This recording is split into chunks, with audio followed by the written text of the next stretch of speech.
Bem-vindos à nossa segunda aula do nosso curso sobre a teologia da libertação, nosso breve curso. Vamos então nesta aula ver um pouco sobre a releitura das verdades da fé de acordo com a teologia da libertação. Apontaremos então 9 traços que bem caracterizam a síntese da teologia da libertação. Primeiro, a politização do cristianismo. Compreende-se que a revisão da fé executada em vista da transformação social leve a uma total politização do cristianismo, a utilização do cristianismo para fins políticos. Os valores religiosos são subordinados aos sócios políticos. Este processo pode ser chamado de secularização ou redução ao secular mundano.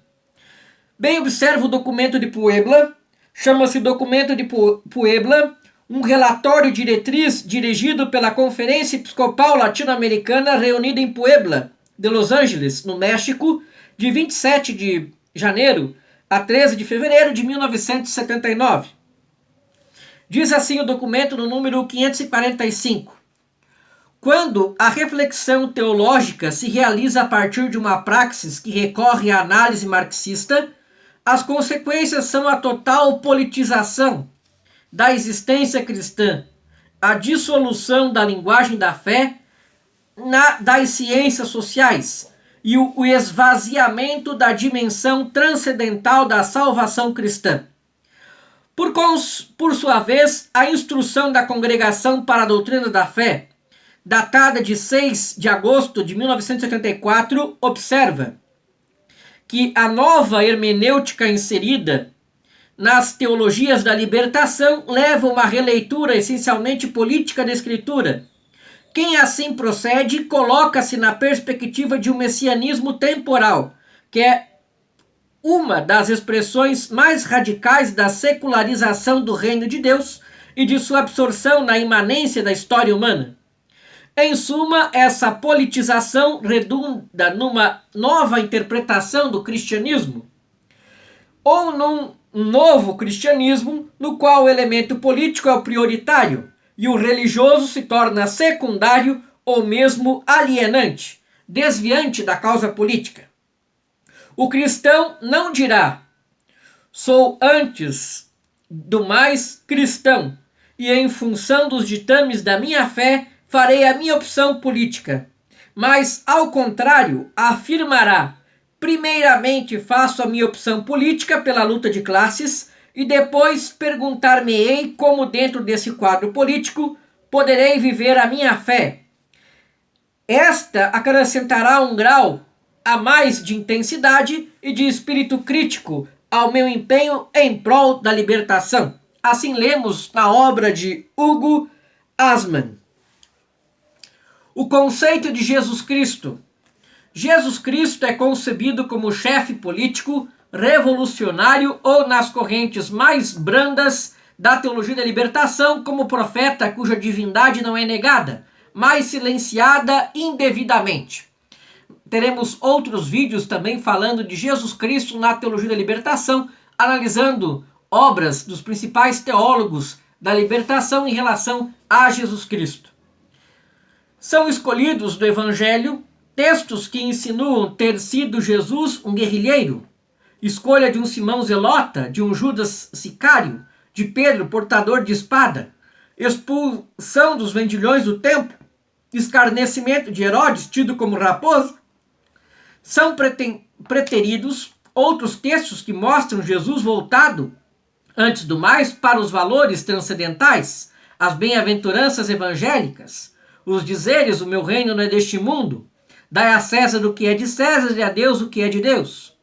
O fato de que Jesus não quis que o defendesse quando foi preso, o fato de que Jesus fugiu a sós para a montanha quando quiseram aclamar rei, o fato de que Jesus rejeitou os 3 tipos de messianismo terrestre apresentados por Satanás, e etc.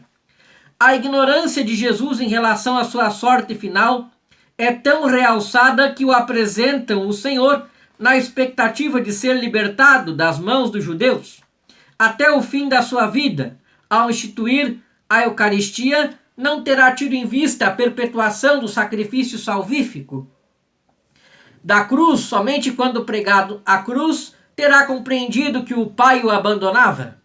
O brado de Jesus, meu Deus, por que me abandonastes? Não é senão o início do Salmo 21 que Jesus quis rezar, porque quis livremente assumir as angústias do homem sofredor e aparentemente abandonado pelo Pai.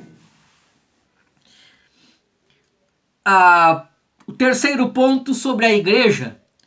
Há teólogos da libertação que falam de uma nova igreja, que nasce do povo ou popular em oposição à igreja institucional, central ou oficial. Julgam que esta exerce um poder dominador sobre as igrejas periféricas, fazendo o papel da classe opressora frente à classe oprimida. Consequentemente, admitem um magistério paralelo ao da igreja oficial, magistério de teólogos inspirados não raro por teses racionalistas da exegese bíblica europeia e protestante. A igreja popular estaria concretizada nas comunidades eclesiais de base, que não raro têm tomado atitudes críticas em relação à hierarquia. Deveriam transformar a estrutura da igreja de uma democracia, cujos pastores receberiam do povo a sua jurisdição. A questão da Eucaristia. A fé ensina que a Eucaristia é o sacrifício do Calvário perpetuado sob forma sacramental sobre os nossos altares, para que os fiéis possam participar desse sacrifício oferecendo sua vida, suas lutas e alegrias com Cristo ao Pai. Ora, em escritos da Teologia da Libertação, a Eucaristia é apresentada como a celebração da vida dos homens, dos seus trabalhos e anseios, sem que se mencione o aspecto principal, o sacrifício de Cristo. A Eucaristia só teria sentido se fosse participada por uma assembleia de pessoas homogêneas, unidas entre si pelos laços da amizade, sem distinção de classes sociais. Com efeito, a sociedade civil é dividida pela teologia da libertação em classe opressora e classe oprimida, classes entre as quais existe luta, de modo que nem na igreja se deve encontrar reunidas. Pecado, questão do pecado. A noção de pecado como ofensa do indivíduo contra Deus é substituída pela de pecado social. Este consiste em não querer tomar parte na luta de classes. Quem recusa entrar nessa luta a título de neutralidade, já tomou o partido dos opressores, pois está favorecendo os interesses da classe dominante. Verdade. Que é verdade segundo as concepções extremadas da teologia da libertação? O critério da verdade de uma proposição, mesmo em matéria teológica, é a eficácia dessa proposição para a tarefa da libertação. Hugo Asman diz que a verdade é o nome dado pela comunidade histórica aos atos históricos que foram, são e serão eficazes para a libertação do homem. Consequentemente, se determinada proposição teológica é ineficaz para produzir a libertação das classes oprimidas, não pode ser tida como verídica. É antes falsa, alienante e deve ser repudiada em favor de teses libertadoras. Pobres. A palavra pobres, na expressão opção preferencial pelos pobres, compreende todas as pessoas carentes, sem dinheiro, sem saúde, sem defesa, sem sentido de vida, ou todos os sofredores. Tal é o sentido bíblico da expressão. Ao contrário, a teologia da libertação entende pobres em sentido sociopolítico, como sendo uma classe social ou a classe dos trabalhadores.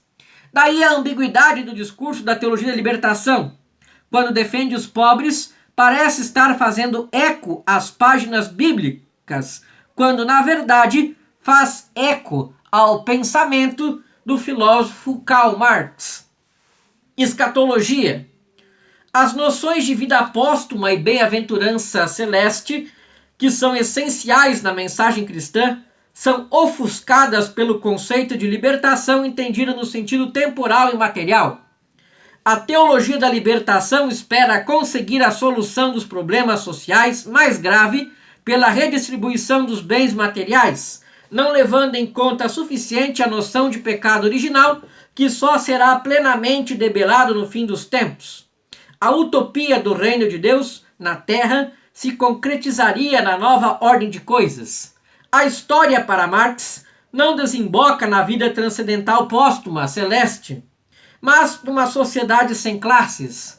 Ora, a teologia da libertação praticamente se confina a este termo meramente terrestre, desdenhando as perspectivas transcendentais da escatologia bíblica. O último ponto é a história. A teologia da libertação afirma que a história é um lugar teológico, ou seja, uma fonte de onde a teologia tira seus argumentos. Deus se revela através da história. Por conseguinte, assim como Deus mandou Moisés enfrentar o faraó para tirar o povo do Egito, e mandou os profetas do Antigo Testamento censurar os reis de Judá, assim também estaria hoje mandando os profetas cristãos enfrentar as autoridades civis para promover a libertação do povo cativo. Ora, tais afirmações se exprimem um tanto da verdade, não deixam de ser ambíguas. Com efeito, deve-se distinguir dois tipos de história: a história sagrada, em que Deus se revela desde Abraão até Jesus Cristo, e a história meramente humana, que também é valiosa, mas não tem o mesmo valor constitutivo fundamental e revelador da história sagrada. Em duas modalidades de história, supõe dois planos nos quais se desenvolve a vocação do homem: o plano natural e o sobrenatural. Sobrenatural em teologia nada tem a ver com portentoso ou maravilhoso, mas significa o que ultrapassa as exigências de toda a criatura, a elevação do homem à filiação divina e a visão de Deus face a face. Estes dois planos estão sem dúvida intimamente relacionados entre si, mas permanecem distintos em sua estrutura ontológica e moral. O monismo da história elimina a distinção entre a ordem natural e a ordem sobrenatural. A história humana passa a ser santificada pela luta de classes. A graça consiste em comprometer-se nesta, e a salvação vem a ser a militância bem-sucedida. Destas premissas resulta uma concepção totalitária e ditatorial do Estado, ou, se quisermos, um regime de cristandade de esquerda, ou um neoclericalismo de esquerda. Ora, é evidente que tais concepções não correspondem à mensagem do Evangelho. Jesus declarou que o seu reino não é deste mundo. Rejeitou mesmo as três tentações de messianismo temporal, especialmente o messianismo imperialista, dominador de todos os reinos da terra. Perguntamo-nos agora: que pensar da mensagem tão controvertida da teologia da libertação? É o que nós veremos então nas nossas aulas seguintes, aonde vamos avaliar os pontos críticos da teologia da libertação e algumas considerações finais. Muito obrigado pela sua atenção e até nossa próxima aula.